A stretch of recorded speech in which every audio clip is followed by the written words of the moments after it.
So dear students, आज का जो हमारा लेक्चर है टीचिंग लर्निंग प्रिंसिपल का यूनिट नंबर 4 है। और लेक्चर का नाम क्या है? Learning theories and characteristics of adult learner. आज के यूनिट में हम लर्निंग थ्योरी को डिस्कस करेंगे और जितने एडल्ट लर्नर्स हैं उनके जो खसूसियात है, कैरेक्टरिस्टिक्स है, उस पर हम बेसिकली बात करेंगे। ठीक है। सो आज के यूनिट के ऑब्जेक्टिव्स हमारे साथ मौजूद है। डिफाइन द की टर्म, सबसे पहले हम बुनियादी टर्म जो है, टर्मिनोलॉजी जो है उसको डिफाइन करेंगे, जो कि लर्निंग के हवाले से है, टीचिंग के हवाले से है, ट्रेनिंग के हवाले से है। इसके अलावा discuss principle of learning, learning के हमारे साथ जो उसूल है उसको हम डिस्कस करेंगे।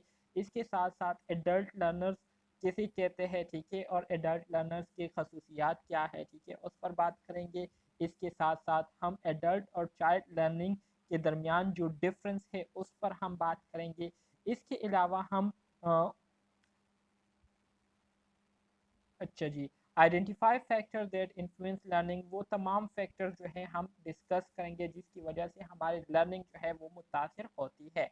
इसके साथ साथ डोमेन ऑफ लर्निंग पर बात करेंगे। इसके अलावा explain different learning theories and their classroom implication, मुख्तलिफ लर्निंग थ्योरीज पर हम बात करेंगे और किस तरह से इसको हम अपने क्लासरूम में स्टूडेंट्स पर अप्लाई कर सकते हैं, इसके हवाले से बात करेंगे। ठीक है।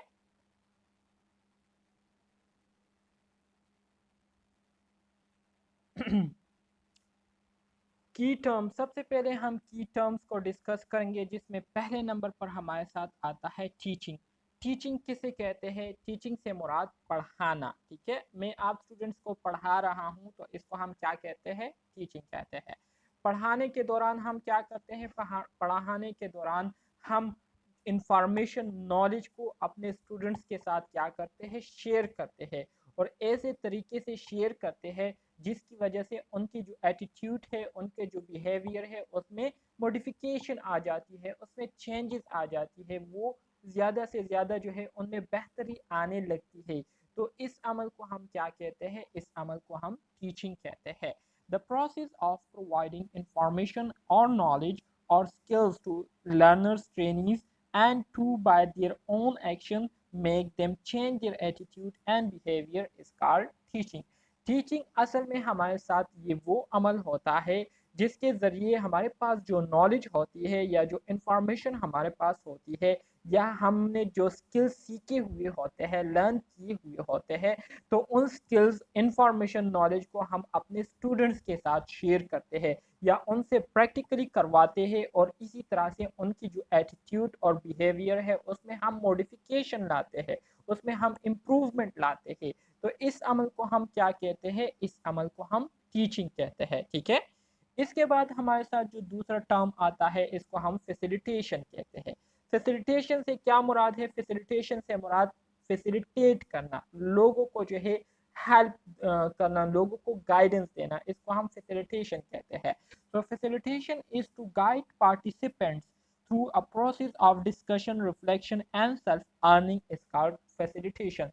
मिसाल के तौर पर आप स्टूडेंट्स इंशाल्लाह जब फोर्थ सेमेस्टर को पहुंचेंगे तो फोर्थ सेमेस्टर में फिर आप लोगों ने रिसर्च भी करनी होगी। तो रिसर्च के दौरान बहुत सारी चीज़ें ऐसी होगी जिसमें आपको गाइडेंस की ज़रूरत पड़ेगी।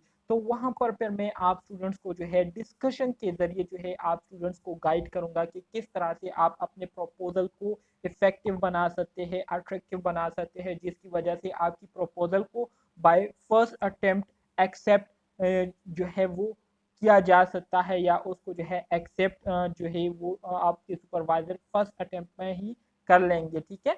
तो डिस्कशन के ज़रिए मैं आपको जो है गाइड करता हूँ, रिफ्लेक्शन के ज़रिए करता हूँ। रिफ्लेक्शन से मुराद ये है कि मैं आपके साथ अपनी एक्सपीरियंसेस शेयर करता हूँ कि जब मैं ये काम कर रहा था तो मैं इस तरह से कर रहा था। तो इसी तरह से अपने रिफ्लेक्शन के ज़रिए या सेल्फ अर्निंग के ज़रिए अपने आप को खुद से मोटिवेट करने के ज़रिए जो है आप स्टूडेंट्स को मैं क्या करूँगा? गाइड करूँगा।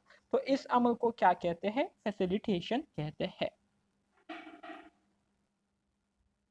इसी तरह से फिर हमारे साथ जो तीसरा टर्म है इसको हम क्या कहते हैं? लर्निंग। लर्निंग तो ऑलरेडी आप स्टूडेंट ने बहुत दफ़ा जो है इसको याद कर लिया भी होगा मेरे ख्याल से। लर्निंग जो है ये वो प्रोसेस होता है जिसमें हम क्या करते हैं? जिसमें हम चीज़ों को जी क्लास के बाद मैं रिकॉर्डिंग ऑलरेडी शेयर करता हूँ, आपको बताने की ज़रूरत नहीं है।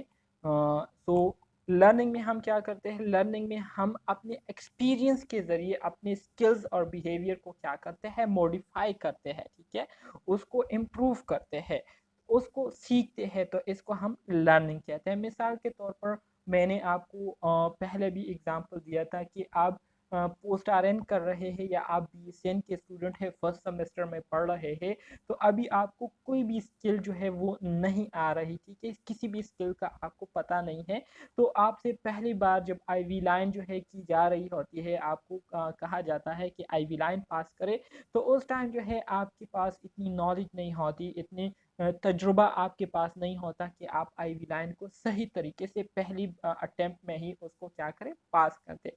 तो होता ऐसा होता है कि जब आप उसको पास करते हैं तो आपसे प्रिक हो जाता है फर्स्ट अटेम्प्ट पर, मतलब आप उसको सही तरीके से पास नहीं कर पाते, तो इसको 2-3 दफ़ा करके फिर आप उस स्किल को सीख लेते हैं, ठीक है।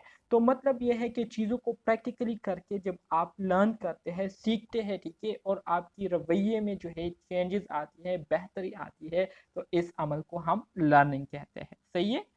The process in which changes occur in skills and behavior as a result of experience. आप कोई चीज़ एक्सपीरियंस करते हैं, उसको प्रैक्टिकली परफॉर्म करते हैं, या किसी इवेंट को जो है उसको फेस करते हैं, ठीक है, किसी इवेंट को एक्सपोज होते हैं, एक्सपोज होने के बाद आपको चीज़ों के बारे में पता चल जाता है, आपको पता चल जाता है कि किस तरह से मैंने काम करना है, किस तरह से मैंने स्टेप्स को फॉलो करने हैं, किस तरह से मैंने बर्ताव करना है इन खास सिचुएशन में, तो आप क्या कर लेते हैं, आपके बर्ताव में चेंजेस आ जाती है, आपके स्किल्स में जो है इम्प्रूवमेंट आ जाती है, और इस तरह से आप क्या कर लेते हैं, एक्सपीरियंस के ज़रिए सीख लेते हैं, लर्न कर लेते हैं, तो इसको हम लर्निंग कहते हैं अमल को। इसी तरह से फिर अगला जो टर्म है इसको ट्रेनिंग कहते हैं। ट्रेनिंग क्या है, training is the process through which positive change is brought about in working capacity of a person. मिसाल के तौर पर आपको जो है IV लाइन पास करना नहीं आ रहा, ठीक है, तो मैं आपको क्या करता हूँ, मैं आपको ट्रेन करता हूँ, आपको पूरे IV लाइन सेट के बारे में बताता हूँ कि IV लाइन सेट में हमारे साथ क्या क्या चीज़ें होती है, ठीक है, किस तरह से हमने चीज़ों को असेंबल करना है, जोड़ना है, उसमें किस तरह से मेडिसिन को जो है डालना है, ठीक है, किस तरह से उसको डाइल्यूट करना है, और फिर किस तरह से पेशेंट की जो वेन है उसको जो है हमने मतलब इस काबिल बनाना है कि वो हमें नज़र आए, ठीक है, और उसमें हम आसानी से जो है क्या करें, IV लाइन को पास कर दे। तो ये सारी चीज़ें जो है मैं आपको एक तरीके के ज़रिए समझाता हूँ, और इस अमल को हम क्या कहते हैं, इस अमल को हम ट्रेनिंग कहते हैं, ठीक है। तो वो प्रोसेस जिसके ज़रिए हम लोगों की जो काम करने की कैपेसिटी है उसमें पॉजिटिवली क्या लाते हैं, चेंजेस लाते हैं, उसमें इम्प्रूवमेंट लाते हैं, तो इस अमल को हम ट्रेनिंग कहते हैं। इस डिफिनीशन को आप लोगों ने याद रखनी है, एग्जामिनेशन में MCQs के हवाले से इम्पोर्टेंट है। इसके बाद हम आ जाते हैं एंड्रागोजी की तरफ।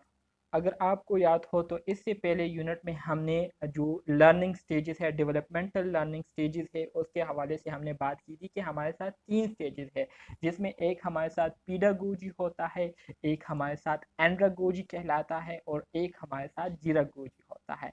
पीडागोजी के हवाले से मैंने आपको बताया था कि ये हमारे साथ वो लर्निंग स्टेज है जिसमें जो लर्नर्स होते हैं उनको सपोर्ट की ज़रूरत होती है, उनको गाइडेंस की ज़रूरत होती है, और वो बगैर गाइडेंस से किसी भी काम को कंप्लीट नहीं कर सकते, ठीक है। तो वो दूसरे लोगों पर हमेशा के लिए क्या होते हैं, डिपेंडेंट होते हैं, ठीक है, उस टाइम तक डिपेंडेंट होते हैं जब तक वो किसी चीज़ को अच्छी तरीके से अंडरस्टैंड नहीं कर लेते, अच्छी तरीके से उसको सीख ना ले, ठीक है। तो पेडागोजी में हमारे साथ जैसे कि टीचर और स्टूडेंट के दरमियान जो रिलेशनशिप होता है, टीचर जो है हमेशा अपने स्टूडेंट्स को गाइड करते हैं, ठीक है, और स्टूडेंट जो है हमेशा वो अपने टीचर पर डिपेंडेंट होते हैं, टीचर के गाइडेंस के बगैर किसी भी काम को सही तरीके से नहीं कर सकते, ठीक है। तो उसको हम क्या कहेंगे, पीडागोजी कहेंगे, मतलब चाइल्ड लर्नर, जिसमें चाइल्ड जो है दूसरे लोगों पर इन्हिसार करते हैं, डिपेंड करते हैं। फिर इसके बाद मैंने एंड्रागोजी के हवाले से आपको बताया था कि एंड्रागोजी में हमारे साथ एडल्ट होते हैं, ठीक है, और एडल्ट आपको पता है कि इनको जो है गाइडेंस की ज़रूरत नहीं पड़ती, और ये लोग जो है गाइडेंस को पसंद भी नहीं करते हैं, क्योंकि ये चाहते हैं कि हम जो भी काम करें, जो भी हम चीज़ सीख रहे हैं तो इसको खुद से सीखे, ठीक है, ट्रायल एंड एरर के ज़रिए इसको हम सीखे और खुद से जो है हम जिम्मेदारी ले किसी भी किस्म के डिसीजन को करने के लिए, ठीक है। तो ये हमारे साथ एडल्ट लर्नर कहलाते हैं। तो यहाँ पर एंड्रागोजी से मुराद एडल्ट लर्नर है, ठीक है। एंड्रागोजी क्या है? The art and science of, जी जी सर हमने पीडोगोगी गोजी पढ़ा था, जिसमें था कि ये वही है ना जिसमें हमने पढ़ा था कि ये जो है ये टीचर जैसे स्टूडेंट्स को पढ़ाते हैं, बिल्कुल टीचर और स्टूडेंट। और बिल्कुल। जो एंड्रोगोगी है वो सेल्फ डायरेक्टेड और इंडिपेंडेंट। और बिल्कुल। जो एक जीरागो, तीसरा कौन सा था सर? जीरागोजी। जीरो को, हाँ जीरो जी। को जी, वो था वो ओल्ड एज में जो हाँ लोग जी पहुंच जाते हैं बिल्कुल। फिर उनको हाँ जी। सिखाते हैं, वो वाला है ना? जी जी बिल्कुल बिल्कुल। बिल्कुल वही मतलब है। जब, ठीक है, हाँ ठीक है, ठीक है, ये वही वाली टर्म्स रिपीट हो रही हैं। हाँ जी बिल्कुल। ठीक है, ठीक है, यहाँ ठीक है, पर थैंक यू। अब हम एंड्रागोजी की बात कर रहे हैं, तो एंड्रागोजी क्या है? The art and science of helping adults learn, ठीक है, इस कॉल्ड एंड्रागोजी। एंड्रागोजी ये हमारे साथ वो फील्ड है, वो साइंस है, वो स्किल है, आर्ट से मुराद वो फन है जिसके ज़रिए हम एडल्ट्स को क्या करते हैं, उनकी हम हेल्प करते हैं ताकि वो खुद से चीज़ों को किस तरह से बेहतर तरीके से सीख सकते हैं। तो इसको हम एंड्रागोजी कहते हैं, ठीक है। The art and science of helping adult learn, ठीक है। मतलब यह है कि ये हमारे साथ वो फन है, वो साइंस है। साइंस से मुराद जिसमें हम स्टेप वाइज सिस्टमेटिकली एडल्ट्स को क्या करते हैं, उनकी हम मदद करते हैं कि किस तरह से वो चीज़ों को खुद से सीख सकते हैं। तो इसको हम एंड्रागोजी कहते हैं, ठीक है। इसमें क्या होता है? Adult are person with a self concept, self directing and being responsible for their own life, ठीक है। एडल्ट ये हमारे साथ वो लोग होते हैं जिनका अपना एक सेल्फ कंसेप्ट होता है, अपनी एक सोच होती है, ठीक है। वो खुद से जो है काम करते हैं। सेल्फ डायरेक्टिंग से मुराद ये है कि खुद से वो चीज़ों को परफॉर्म करते हैं, उनको किसी से डायरेक्शन लेने की ज़रूरत नहीं पड़ती, किसी को गाइडेंस लेने की उनको जो है ज़रूरत नहीं पड़ती।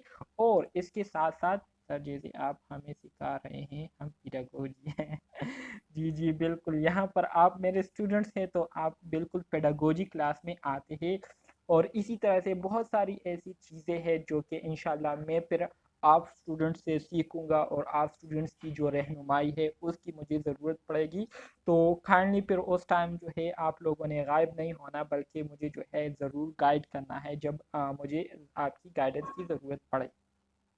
सर हम लोग पीडोगोजी हैं और जो लोग सेल्फ स्टडी कर रहे हैं वो एंड्रोगोजी हैं। जी और जी। अगर हम अपने पेरेंट्स को या किसी अपने टीचर को बताएंगे तो वो जीरोगोगी होगा। जी जी बिल्कुल। मतलब कुछ हम अक्सर औकात कहते हैं ना कि ज़रूरी नहीं है कि हमारे जो बड़े जो बात कर रहे हैं वो ठीक हो। बाज़ सिचुएशन ऐसी आ जाते हैं जिसमें बच्चों की बातें जो है वो ठीक साबित हो जाती है और बड़ों की बातें जो है वो गलत साबित हो जाती है। तो इसको हम फिर जिरक गोजी में इसको हम कंसीडर कर सकते हैं, जिसमें फिर हम अपने जो बड़े हैं उनको जो है सिखाते हैं, उनको थोड़ा गाइडेंस देते हैं, क्योंकि ओल्ड एज में आपको पता है कि बहुत सारे मसले जो है फिर ओल्ड एज लोगों को दरपेश आती है, जिसमें उनको सोचने समझने की जो सलाहियतें हैं उनकी वो थोड़ी सी कमज़ोर हो जाती है, उनको बातें फिर याद नहीं रहती, या वो चीज़ों को जो है टाइम पर नहीं कर पाते। तो बहुत सारी चीज़ें, बहुत सारे मसाइल जो है उनको फिर दरपेश आते हैं। तो उनको भी लर्निंग की ज़रूरत होती है। सो उनको जब लर्न किया जाता है, उनकी जब लर्निंग की जाती है, ट्रेन किया जाता है उनको, तो उसको हम जीरक गोजी कहेंगे, ठीक है। सो एंड्रोगोजी में हमारे साथ जो एडल्ट लोग होते हैं तो इनकी अपनी एक सोच होती है, खुद से ये काम को करना पसंद करते हैं और खुद से ये चीज़ों को जो है अपनी मर्ज़ी के मुताबिक फैसले करने को ये क्या करते हैं, पसंद करते हैं, ठीक है। ये लोग जो है एडल्ट लर्नर जो है ये बिल्कुल पसंद नहीं करते कि लोग जो है इनको गाइड करें, लोग जो है इनको मशवरे दे, एडवाइस दे कि आप इस तरह से करें ये तो ठीक होगा, या इस तरह से करेंगे तो ठीक होगा। मतलब ये बातें इन पर बहुत ज़्यादा बुरी लगती हैं, क्योंकि ये लोग जो है चाहते हैं कि हम खुद मुख्तार हो जाए, हम सेल्फ मतलब सेल्फ वर्थ हो जाए, ठीक है, और किसी की जो है हमें गाइडेंस या सपोर्ट की ज़रूरत ना हो। So adults are not content center, they are self-directed and problem center. they need and want useful information that can be readily adopted, ठीक है। इसके अलावा एडल्ट जो है ये कंटेंट सेंटर नहीं होते। कंटेंट सेंटर से मुराद क्या है? कंटेंट सेंटर से मुराद ये है कि ये किसी काम को करने के लिए उससे रिलेटेड इंफॉर्मेशन हासिल नहीं करते, बल्कि ये लोग जब भी किसी प्रॉब्लम में मुब्तला होते हैं तो उस प्रॉब्लम से निकलने के लिए वो फिर ट्रायल एंड एरर के ज़रिए ये लोग क्या करते हैं, कोशिश करते हैं और ख़ुद से जो है अपने आप को मोटिवेट करते हुए उन प्रॉब्लम से निकालने की कोशिश करते हैं। और इसी तरह से इनकी रोज़मर्रा ज़िंदगी में जो मसाइल आते हैं तो उन्हीं मसाइल को हल करते करते ये लोग क्या करते हैं, ख़ुद ब खुद सीखने की कोशिश करते हैं, ठीक है। Adults need a climate that enable them to assume responsibility for their learning, ठीक है। और इसी तरह से जितने भी एडल्ट लर्नर्स होते हैं तो इनको एक ऐसे इन्वायरमेंट की ज़रूरत होती है, एक ऐसे माहौल की ज़रूरत होती है जो कि इनको इस काबिल बनाए कि ये लोग खुद से जो है अपनी लर्निंग की ज़िम्मेदारी ले, ठीक है, और ख़ुद से जो है ये रिस्पॉन्सिबिलिटी ले कि ये लोग क्या करेंगे, ख़ुद से क्या करेंगे, लर्निंग करेंगे, ठीक है। प्रिंसिपल ऑफ एडल्ट लर्नर्स या लर्निंग, एडल्ट लर्निंग के हमारे साथ कौन से प्रिंसिपल है, उसूल है, उसके हवाले से अब हम बात करेंगे। सो नॉल्स मॉडल लर्निंग, नॉल्स मॉडल लर्नर के मुताबिक हमारे साथ एडल्ट लर्निंग के जो उसूल है उसमें पहले नंबर पर कौन सा उसूल है, accept responsibility for collaborating in planning their experience, ठीक है। कि लर्नर जो है, एडल्ट लर्नर जो है वो इस बात की जो है ज़िम्मेदारी ले कि वो अपने एक्सपीरियंस उन्होंने जो किया होता है, ठीक है, तो एक्सपीरियंस करने के बाद वो जब प्लानिंग कर रहे हो तो प्लानिंग में वो क्या करेंगे, कोलैबोरेट करेंगे, मतलब उसको अपने दूसरे लोगों के साथ शेयर करेंगे, ठीक है। इसी तरह से adopt goals of learning experiences as their own goal, ठीक है। इसी तरह से लर्निंग एक्सपीरियंसेस मतलब उन्होंने जो एक्सपीरियंस किया होता है या वो जो एक्सपीरियंस कर रहे होते हैं, जिन सिचुएशन से वो गुजर रहे होते हैं, तो उन सिचुएशन से इन्होंने जो है अपने लिए गोल जो है बनाने होंगे कि मैंने इस सिचुएशन से निकलने के लिए क्या करना है, क्या मैंने सीखना है, कौन से स्ट्रेटजीज जो है मैंने अपनाने हैं जिसके ज़रिए मैंने इस अनफेवर या अनकंफर्टेबल सिचुएशन से अपने आप को बाहर निकालना है, ठीक है, या बाहर निकालूं। तो इसके लिए वो क्या करेंगे, अपने लिए गोल खुद सेट करेंगे, सही है। इसी तरह से जो तीसरा प्रिंसिपल है, उसूल है अडल्ट लर्निंग की, वो है actively participate in the learning experience. मतलब यह है कि जब वो किसी कोई काम करने जा रही हो, ठीक है, कोई प्रैक्टिस करने जा रहे हो, कोई एक्सपेरिमेंट करने जा रहे हो, कोई रिसर्च करने जा रहे हो, तो इन्होंने उस रिसर्च में लाजमी तौर पर जो है इन्वॉल्व होना है, लाजमी तौर पर जो है उन्होंने जो है उस रिसर्च, उस एक्सपेरिमेंट में जो है पार्टिसिपेट करना है और इसी तरह से उससे जो है लर्निंग करनी है। पेज देयर ऑन लर्निंग, अपनी लर्निंग को जो है इम्प्रूव करनी है। Participate in monitoring their own progress, और इसी तरह से उन्होंने जो है अपनी इवॉल्वेशन भी करनी है कि आया मैं कितनी परसेंट सीख चुका हूँ या कितनी परसेंट जो है मुझे मज़ीद सीखने की ज़रूरत है। तो लर्निंग के दौरान एडल्ट लर्नर क्या करेंगे, अपनी इवॉल्वेशन भी करेंगे, अपने आप को ऑब्जर्व करेंगे, मॉनिटर करेंगे कि हम जो है सीख रहे हैं या नहीं, ठीक है, या जो हम कर रहे हैं उससे हमारी लर्निंग हो रही है या नहीं। पेस देयर ऑन लर्निंग से मुराद ये है कि अपनी लर्निंग को इम्प्रूव करना, ठीक है, पेस मीन अपनी लर्निंग को एनहांस करना, बेहतर बनाना।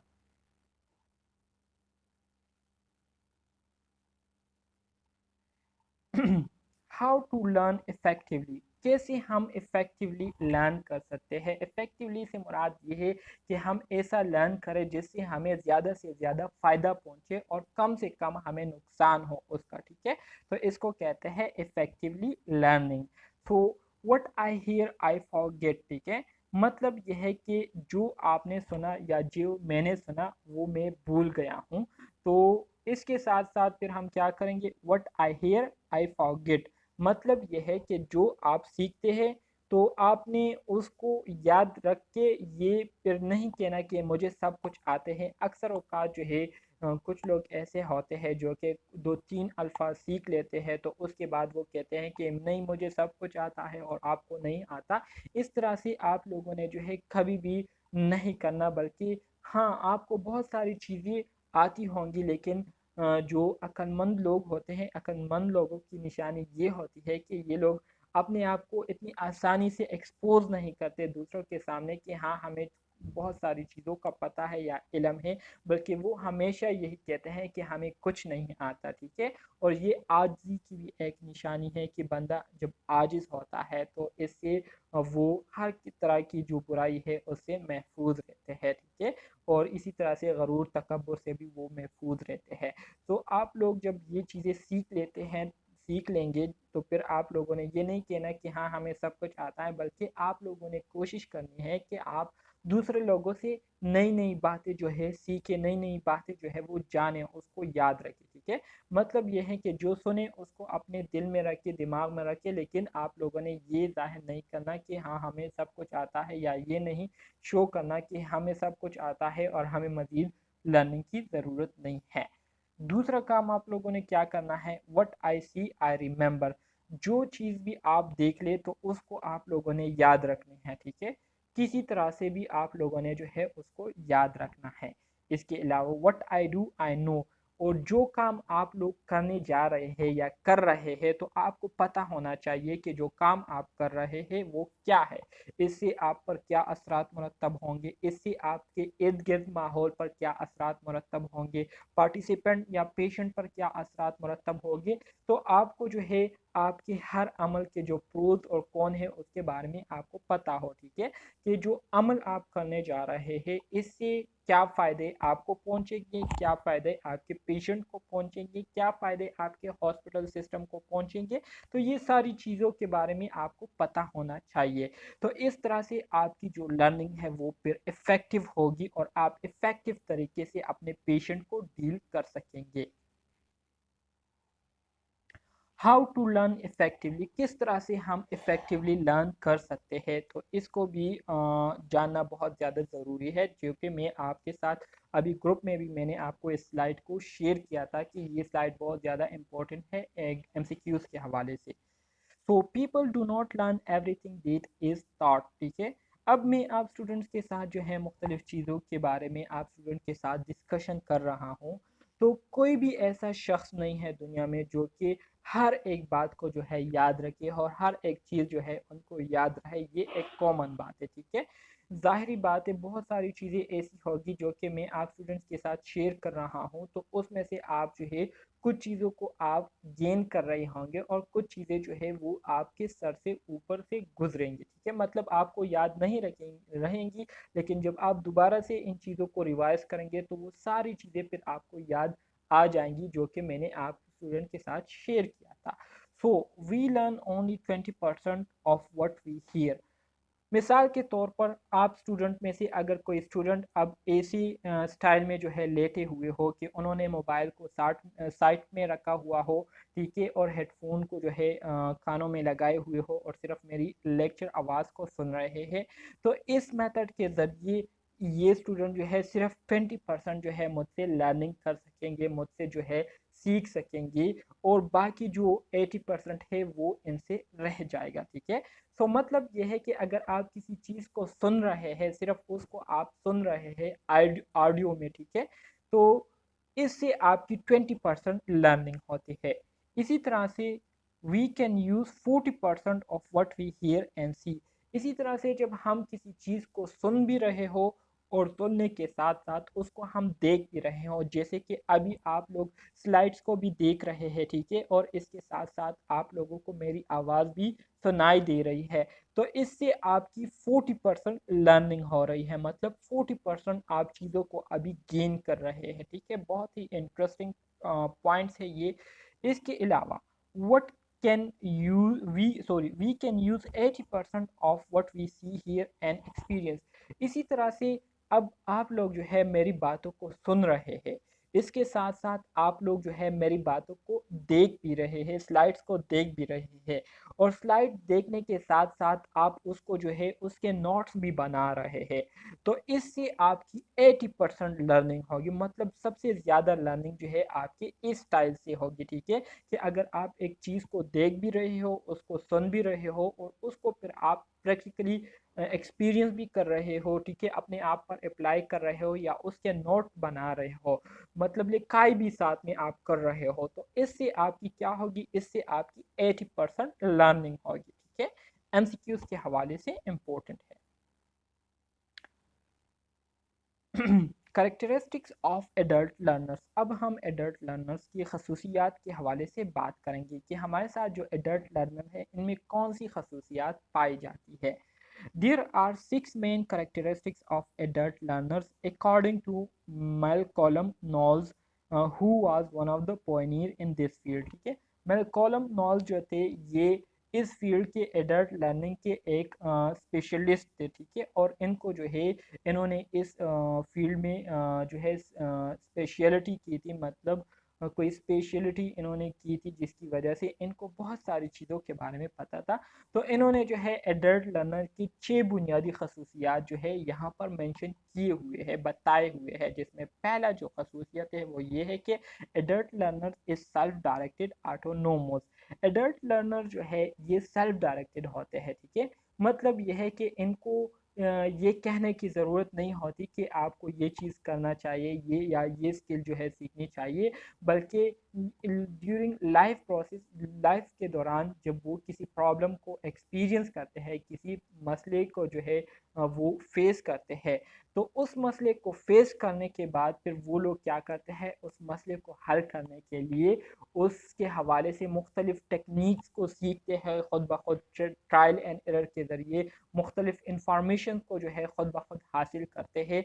तो इसी तरह से मतलब ये लोग हस्ब ज़रूरत चीज़ों को सीखते हैं, ठीक है, हस्ब ज़रूरत ये वर्ड जो है इसके लिए सूटेबल है, हस्ब ज़रूरत मतलब जिस चीज़ की इनको ज़रूरत पड़ती है तो उस चीज़ को ये लोग खुद ब खुद सीखते हैं, ठीक है। ऑटोनोमस मतलब खुद ब खुद चीज़ों को सीखते हैं, खुद ब खुद ये क्या करते हैं, काम करते हैं, डायरेक्शन की इनको ज़रूरत नहीं होती। Actively involve in the learning process.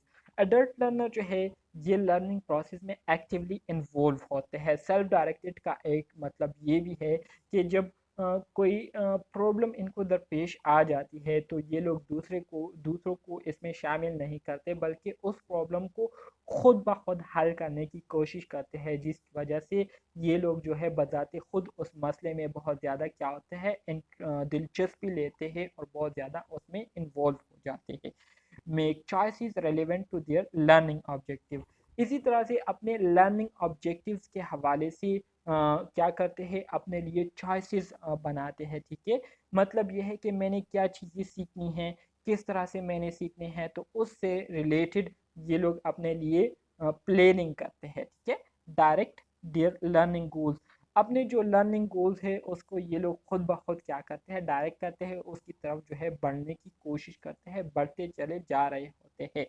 when it comes to workload, proactive in making decision and in contributing to the process। और इसी तरह से जब इन पर काम जो है ज़्यादा हो जाए तो काम के ज़्यादा होने की वजह से ये लोग पहले से फिर क्या करते हैं, उसके लिए फैसले करते हैं। प्रोएक्टिव इन मेकिंग डिसीजन से मुराद ये है कि उसके हवाले से फैसला करने में बहुत ज़्यादा क्या होते हैं, एक्टिव होते हैं, मतलब पहले से इन्होंने जो है उसके लिए सोचा होता है कि अगर मुझ पर कोई मसला दरपेश आया या मेरा काम जो है उसका बहुत ज़्यादा बर्डन मुझ पर हुआ तो मैंने फिर किस तरह से काम करना है, तो इसके हवाले से उन्होंने पहले से जो है सोच रखा होता है और इसी तरह से इस प्रोसेस में क्या करते हैं, पूरी तरह से कंट्रीब्यूट करते हैं। तो ये पहली खसूसियत है एडल्ट लर्नर्स की कि ये क्या होते हैं, सेल्फ डायरेक्टेड होते हैं, ऑटोनोमस होते हैं। एमसीक्यूज के हवाले से ये पॉइंट जो है बहुत ज़्यादा इंपॉर्टेंट है, सेल्फ डायरेक्टेड एंड ऑटोनोमस। बस इस बात को अगर आप याद रखेंगे तो नीचे जितनी भी बातें हैं ये फिर आपको खुद पता होगी, फिर आपके माइंड में खुद से ये बातें आएगी, ठीक है।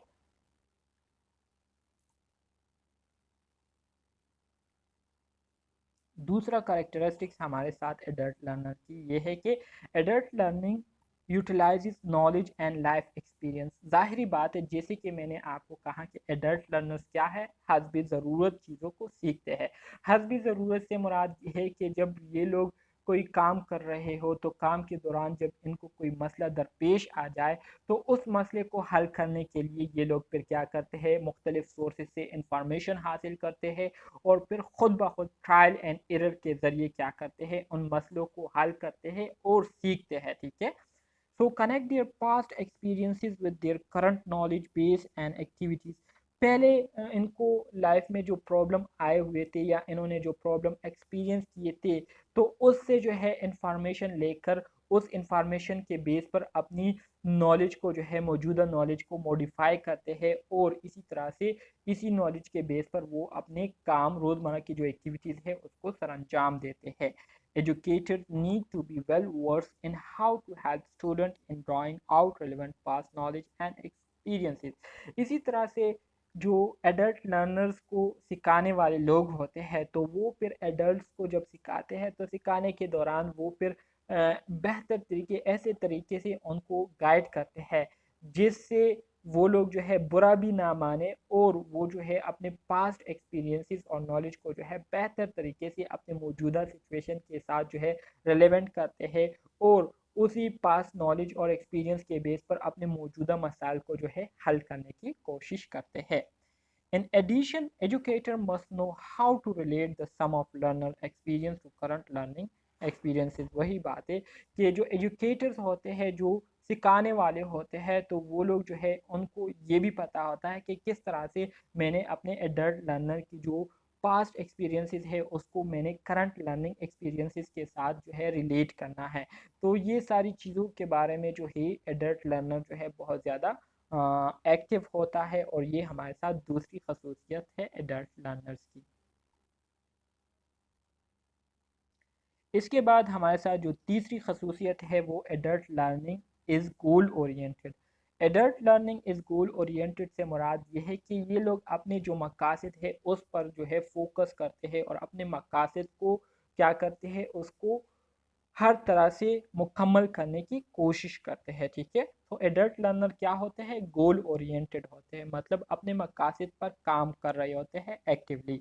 Adult learner is characterised as goal oriented and intended learning outcome should be clearly identified. ठीक है, एडल्ट लर्नर जैसे कि मैंने आपको कहा कि गोल ओरिएंटेड होते हैं, इनकी ये खसूसियत ये भी होती है कि ये अपने मकासद पर जो है एक्टिवली काम कर रहे होते हैं और इसी तरह से जो काम ये लोग कर लेते हैं तो उसको फिर आइडेंटिफाई करते हैं कि आया मैंने अपना जो गोल है वो हासिल कर लिया है या नहीं। Once the learning goal have been identified, it is now important to align the learning activities such that these objectives are fulfilled within a certain period of time। इसी तरह से जब एक बार एडल्ट लर्नर अपने गोल्स को identify कर लेते हैं कि मैंने क्या सीखना है, मुझे कौन सी चीज़ें जो है सीखने की ज़रूरत है, तो जब इसको वो लोग रियलाइज़ कर लेते हैं, जान लेते हैं, ठीक है, मालूम कर लेते हैं, तो ये लोग फिर उस गोल्स को पूरा करने के लिए जो है एक सीक्वेंस के साथ जो है एक्टिविटीज़ शुरू कर देते हैं और अपने ऑब्जेक्टिव को जो है एक ख़ास टाइम पीरियड के दौरान उसको मुकम्मल करने की कोशिश करते हैं।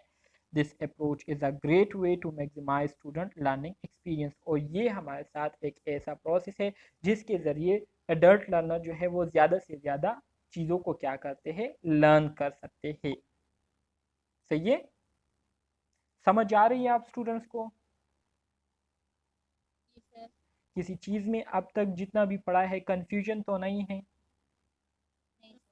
ओके, अगर कोई कंफ्यूजन हो तो काइंडली फिर क्वेश्चन किया करे। ठीक है,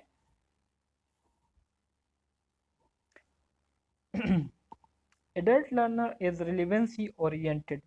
अब हमारे साथ जो फोर्थ नंबर करेक्टरिस्टिक्स है एडल्ट लर्नर्स की वो क्या है, रिलेवेंसी। तो एडल्ट लर्नर की जो चौथी खसूसियत है वो क्या है, relevancy oriented. Adult learner is relevancy oriented. Relevancy oriented से क्या मुराद है, रिलेवेंसी ओरिएंटेड से मुराद ये है कि जिन चीज़ों को इनको सीखने की ज़रूरत होती है तो ये लोग जो है सिर्फ उन्हीं चीज़ों पर जो है फोकस करते हैं और इधर उधर की चीज़ों पर जो है ये लोग अपना टाइम ज़ाया नहीं करते। तो इसको कहते हैं रिलेवेंसी ओरिएंटेड। रिलेवेंसी रिलेवेंट से निकला हुआ है। रिलेवेंट से मुराद जो चीज़ आपको चाहिए होती है तो आप उसी चीज़ के लिए क्या करते हैं, कोशिश करते हैं, उसी चीज़ के लिए आप मेहनत करते हैं, तो इसको रिलेवेंसी कहते हैं। ठीक है। So one of the best way for adult to learn is by relating the assigned task to their own learning goals. ठीक है।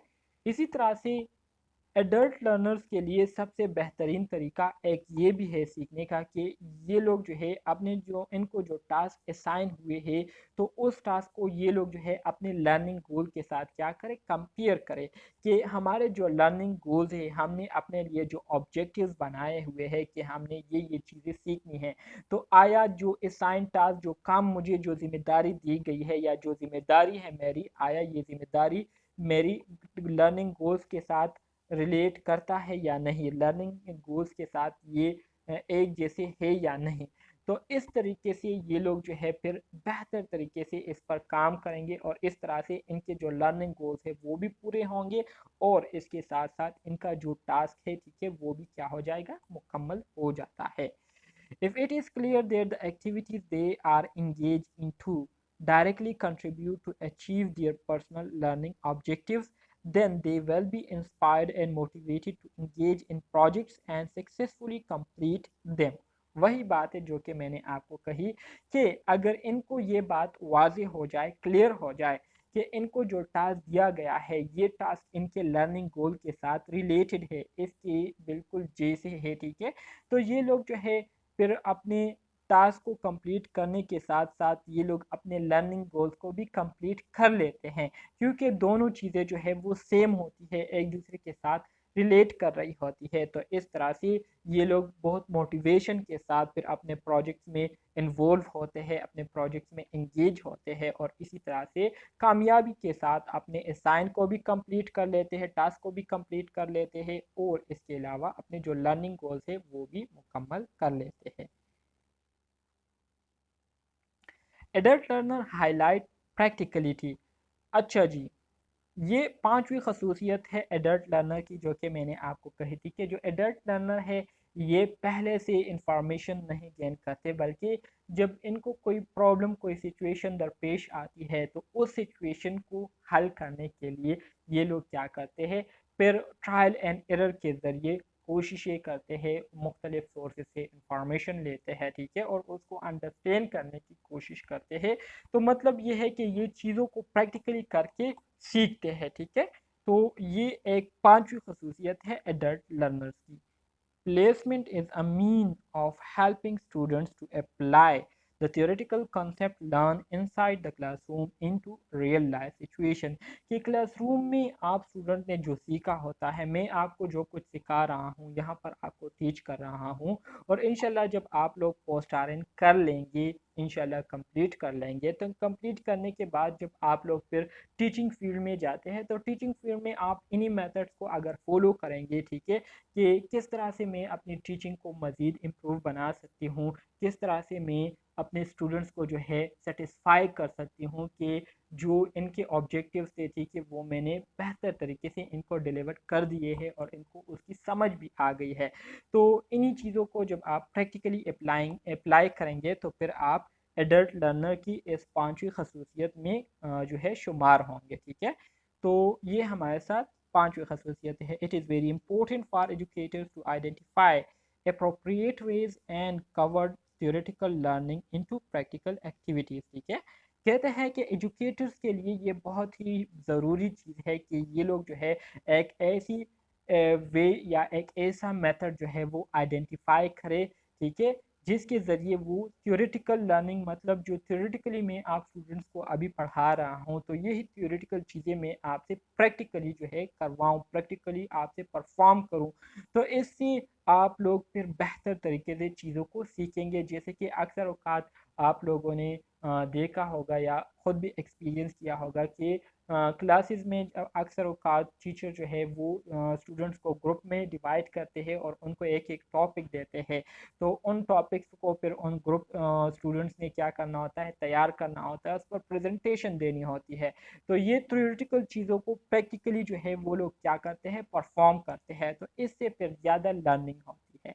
Learning is facilitated when appropriate way of implementing theoretical knowledge in real life situations are made clear। ठीक है, तो यही बात है कि जब आप किसी चीज़ को थियोरेटिकली, आप किसी चीज़ को क्या कर रहे होते हैं, याद कर रहे होते हैं, उसको मेमोराइज कर रहे होते हैं, तो वो तो आपको याद हो जाती है, मेमोराइज हो जाती है, लेकिन सही तरीके से आपको वो याद तब होती है जब आप उस पर प्रैक्टिकली काम करना शुरू करते हैं, जब आप उसको एक्सपेरिमेंट उस पर करते हैं, उसको जो है आप एक्सपीरियंस करते हैं, तो तब आप उससे ज़्यादा अच्छे तरीके से सीख लेते हैं।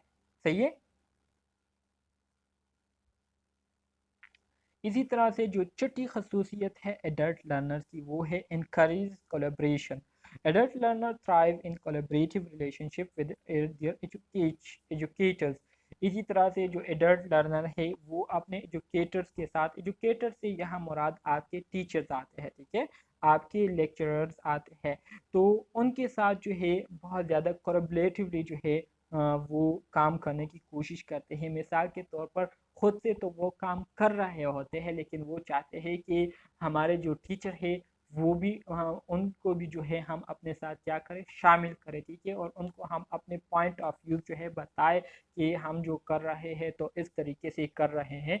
तो कोलेब्रेशन में जो है ये लोग बहुत ज़्यादा दिलचस्पी रखते हैं और चीज़ों को कोलेब्रेटली मिलजुल कर जो है करने में ये लोग बहुत ज़्यादा दिलचस्पी शो करते हैं।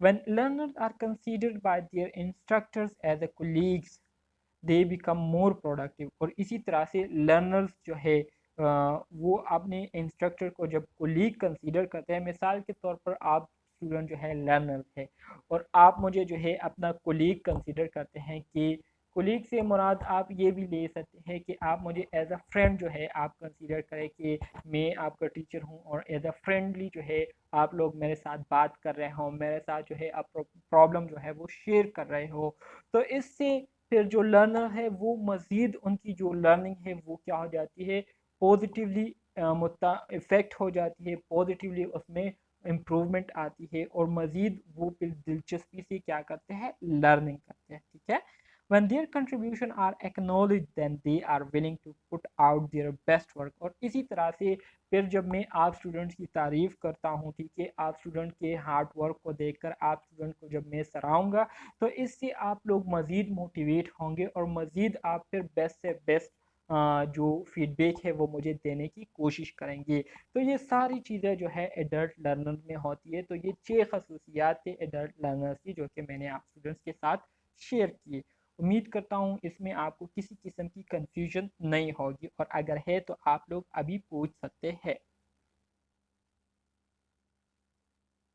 अब एडल्ट और जो चाइल्ड लर्नर है इनके दरमियान कंपैरिजन करेंगे कि एडल्ट लर्नर में क्या क्या बातें होती है और चाइल्ड लर्नर में, मतलब पीडागोजी में क्या होता है और एंड्रागोजी में क्या क्या खसूसियात पाई जाती है। तो सबसे पहले चाइल्ड लर्नर और फिर एडल्ट लर्नर। सो चाइल्ड लर्नर्स की अगर हम पहली बात को देखें तो ऑलरेडी मैंने आपको बताया था कि चाइल्ड लर्नर जो है ये डिपेंडेंट होते हैं, ये अपने टीचर पर जो है इन्हिसार करते हैं और टीचर के इंस्ट्रक्शन के बगैर ये कोई भी टास्क प्रॉपर तरीके से नहीं कर पाते। ठीक है, इसके अलावा अगर एडल्ट लर्नर को देखें तो ये इंडिपेंडेंट होते हैं, इनको टीचर्स की इंस्ट्रक्शन की, गाइडेंस की इतनी ज़रूरत नहीं होती बनस्बत चाइल्ड लर्नर्स के। The teacher is responsible for the learning process. Child learning में टीचर जो है वो स्टूडेंट की जो लर्निंग प्रोसेस है उसके लिए ज़िम्मेदार होता है। टीचर के ऊपर पूरी जिम्मेदारी होती है कि वो अपने स्टूडेंट्स को क्या करे, बेहतर तरीके से चीज़ों को, उन चीज़ों के बारे में उनको समझाए, उनको सिखाए। जबकि एडल्ट लर्निंग में जो एडल्ट लर्नर है वो अपने लिए क्या होता है, रिस्पॉन्सिबल होता है, ज़िम्मेदार होता है और अपने बलबूते पर वो चीज़ों को सीखने की कोशिश करते हैं। ठीक है, इसके अलावा थॉट इन डायरेक्ट वे। ठीक है, चाइल्ड लर्नर में जो स्टूडेंट हैं उनको क्या किया जाता है, उनको डायरेक्शन दी जाती है, उनको गाइडेंस दी जाती है, जबकि एडल्ट लर्नर में गाइडेंस की उनको ज़रूरत नहीं होती, बल्कि वो अपने तरीके से अपनी ज़रूरत के मुताबिक चीज़ों को परफॉर्म करते हैं। Learners are passively learner are passively mostly. ठीक है, सो चाइल्ड लर्निंग में जो लर्नर्स है, जो स्टूडेंट्स होते हैं, तो वो पैसिव होते हैं, मतलब टीचर जो है वो कोशिश करता है कि स्टूडेंट को जो है चीज़ों में इन्वॉल्व करे, ठीक है, स्टूडेंट को जो है वो अटेंटिवली रखे और स्टूडेंट की जो अटेंशन है वो अपनी तरफ जो है मुतवज्जे रखे ताकि वो चीज़ों को सही तरीके से सीखे। इसके अलावा learners are active and engage. Learners जो एडल्ट लर्निंग है, तो एडल्ट लर्निंग में जो लर्नर्स है वो क्या होते हैं, एक्टिव होते हैं और बजाते खुद प्रॉब्लम्स को वो सॉल्व कर रहे होते हैं, उसमें मसरूफ़ होते हैं। इसी तरह से चाइल्ड लर्नर जो है इनकी कोई एक्सपीरियंस नहीं होती क्योंकि वो बताते खुद अभी बच्चे होते हैं, उनकी उतनी उम्र ज़्यादा नहीं होती कि उन्होंने हर चीज़ को एक्सपीरियंस किया हो। इसके अलावा जो एडल्ट लर्नर होते हैं तो ये लोग इन्होंने बहुत सारी चीज़ों को एक्सपीरियंस किया हुआ होता है, ठीक है। तो child has later experience knowledge delivery one patient, ठीक है। चाइल्ड जो है इनके पास एक्सपीरियंस कम होने की वजह से ये लोग लर्निंग जो है सिर्फ एक ही तरीके से एक ही स्टाइल से कर रहे होते हैं, जबकि एडल्ट लर्नर जो है इन्होंने बहुत सारे सिचुएशन को फेस किया होता है, बहुत सारी इवेंट जो है इन्होंने फेस की होती है, जिसकी वजह से ये लोग जो है अपने पास्ट एक्सपीरियंस से नॉलेज लेते हुए अपने जो मौजूदा सिचुएशन है उसको क्या करते हैं, उसको डील कर रहे होते हैं, ठीक है। लर्न ब्लाइंडली, लर्न ब्लाइंडली से मुराद ये है कि चाइल्ड लर्निंग में जो चाइल्ड लर्नर्स है वो सिर्फ थ्योरी को लर्न कर रहे होते हैं, वो थ्योरेटिकली चीज़ों को जो है याद कर रहे होते हैं, मेमोराइज कर रहे होते हैं, अंडरस्टैंड कर रहे होते हैं। जबकि एडल्ट लर्निंग में जो एडल्ट है वो चीज़ों को क्या करते हैं, उसमें पार्टिसिपेट करते हैं, मतलब weigh pros and cons, reflect and participate. चीज़ों की जो प्रोज एंड कौन है, मतलब उसके फ़ायदे क्या है, नुकसानात क्या है, ठीक है, इसको किस तरह से किया जा सकता है, कैसे हम इसको बेहतर कर सकते हैं, ठीक है। तो उसको मुख्तलिफ जावियों से जो है उसकी इंस्पेक्शन करते हैं, इंस्पेक्शन करने के बाद वो लोग फिर क्या करते हैं, उस पर अमल करते हैं। अच्छे चाइल्ड लर्नर्स की जो मोटिवेशन है वो क्या है, is external why pressure fear and praise. आपको पता है कि जो बच्चे हैं ये लोग जो है जब लर्निंग कर रहे होते हैं, स्कूल नहीं जाते, तो स्कूल ना जाने की वजह से पेरेंट्स जो हैं उनको मारते पीटते हैं, उनको प्रेशराइज करते हैं, उन पर प्रेशर डालते हैं, ठीक है, उनको धमकाते हैं, डराते हैं, ठीक है। और इसी तरह से धमकाते, डराने और प्रेशराइज करने के ज़रिए जो है इनको जो है लर्निंग के लिए जो है इनको ले जाया जाता है। जबकि जो एडल्ट लर्नर हैं, एडल्ट लर्नर की जो मोटिवेशन है चीज़ों को सीखने की, तो वो क्या है, इंटरनल होती है, मतलब इनमें अपने अंदरूनी जज्बा होता है, ये अपनी खुशी से जो है चीज़ों को सीखने की क्या कर रहे होते हैं, कोशिश कर रहे होते हैं, ठीक है। तो ये हमारे साथ एडल्ट और चाइल्ड लर्नर की कुछ बातें थी जो कि मैंने आप स्टूडेंट के साथ शेयर की। एमसीक्यूज़ के हवाले से ये पॉइंट भी बहुत ज़्यादा इम्पोर्टेंट है। फैक्टर्स दैट हैंडल लर्निंग, अब वो कौन सी चीज़ें हैं जो कि आपकी लर्निंग में रुकावट बन सकती है। हैंडर से क्या मुराद है, हैंडर से मुराद रुकावट है, हैंडर की जगह आप बैरियर भी रख सकते हैं, वो बातें जो कि आपकी लर्निंग में रुकावट बन सकती है, ठीक है। तो इसमें पहली चीज़ आपकी इन्वायरमेंट है, दूसरा आपका सोशियो कल्चर है, तीसरा साइकोलॉजिकल और चौथा हमारे साथ फिजियोलॉजिकल है। फोर बुनियादी चीज़ें हैं, ठीक है, इसको आपने याद रखनी है। तो इसके हवाले से अब वन बाय वन बात करेंगे। सबसे पहले नंबर पर हम factor that hinder learning, environment या सिचुएशन की बात करेंगे कि इन्वायरमेंट किस तरह से हमारे लर्निंग एबिलिटीज़ को मुतासर कर सकती है। मिसाल के तौर पर आप एक ऐसी मिसाल के तौर पर आप जो है अपने एक अकेले स्टडी रूम में बैठी हुई है, ठीक है, आप स्टडी कर रही है और एकदम से आपके निकम्मे दोस्त आ जाए और आपको कहते हैं कि चलिए ऑटो पार्टी करने के लिए जाते हैं, चलिए उठे मूवी देखने के लिए जाते हैं, या चलिए आए आइसक्रीम खाने के लिए जाते हैं। तो उन्होंने जो है आपकी जो स्टडी रूम है उसमें इंटरप्शन की, तो आपकी जो कंसंट्रेशन है वो क्या हो गई, वो ख़राब हो गई, ठीक है, वो मुतासिर हो गई। तो इस वजह से आपकी जो लर्निंग है उसमें क्या आ जाएगी, रुकावट आ जाएगी। इसके अलावा लेक ऑफ प्राइवेसी, आप जो है आप जो है अकेले में स्टडी को बेहतर तरीके से करती है, लेकिन आपको रूम जो है वो डबल बेड वाला मिला है, ठीक है, या ट्रिपल बेड वाला मिला है, जहाँ पर आपके साथ दो स्टूडेंट्स और भी है। तो इसकी वजह से आपकी जो प्राइवेसी है, ठीक है, वो सिक्योर नहीं है, ठीक है, आप अपने आप को जो है सिक्योर महसूस नहीं कर रहे, जिसकी वजह से आप जो है प्रॉपर तरीके से चीज़ों को लर्न नहीं कर पा रहे। इसी तरह से मल्टीपल स्टिमुलाई से मुराद ये है कि आपके रूम में आपके जो दोस्त है, ठीक है, वो बहुत ज़्यादा शोर मचा रहे हैं, चिल्ला रहे हैं, गेम्स खेल रहे हैं और मुख्तलिफ़ किस्म के एक्टिविटीज़ कर रहे हैं, जिसकी वजह से आपकी जो कंसंट्रेशन है वो डिस्टर्ब हुई है, वो एक जगह पर नहीं है और आप इस तरह से चीज़ों से को लर्न करने से क्या है, महरूम है। इसके अलावा कंफर्ट लेवल, अगर आप कंफर्ट लेवल में हो, अगर आप पर किसी किस्म का प्रेशर ना हो, तो तब भी आप चीज़ों को सीख नहीं सकती। मिसाल के तौर पर कुछ स्टूडेंट्स ऐसे होते हैं जो कि बिल्कुल अपने आप को रिलैक्स कंसीडर करते हैं कि जब एग्ज़ाम आएगा तब देखेंगे, जैसे कि आपके जो ग्रुप के दूसरे स्टूडेंट्स हैं जो कि अभी भी मेरे ख्याल में कोई मोबाइल में लगे होंगे, ठीक है, कोई जो है गेम्स खेल रहे होंगे, कोई जो है सो रहे होंगे, आप जो है उनसे जो है ज़्यादा बेहतर है, ठीक है, क्योंकि आप लोग जो है आप लोगों ने अपनी जो नींद है उसकी कुर्बानी दी है, ठीक है, आप लोग ऐसे कंडीशन में है कि क्लास लेने के लिए जो है आप तैयार नहीं है, या क्लास के लिए जो है प्रॉपर आप लोगों की जो माइंड है वो सेट नहीं है, लेकिन फिर भी आप लोग जो है अपने ऊपर थोड़ी सी सख्ती जो है वो बर्दाश्त कर रहे हैं, कुर्बानी दे रहे हैं, तो इससे आपको बहुत ज़्यादा फ़ायदा आगे होने वाला है। तो अगर एक बंदा जो है वो बगैर टेंशन के घूम रहा है, चल रहा है, फिर रहा है, ठीक है, और उसको अपने एग्जाम की कोई टेंशन नहीं है, तो इससे भी उनकी जो लर्निंग है उस पर बहुत ज़्यादा बुरा असर पड़ेगा और वो फिर आखिर में कुछ भी नहीं सीख सकेंगे। तो ये सारी चीज़ें हैं जो कि आपकी इन्वायरमेंट में आती है और आपकी लर्निंग को मुतासिर कर सकती है।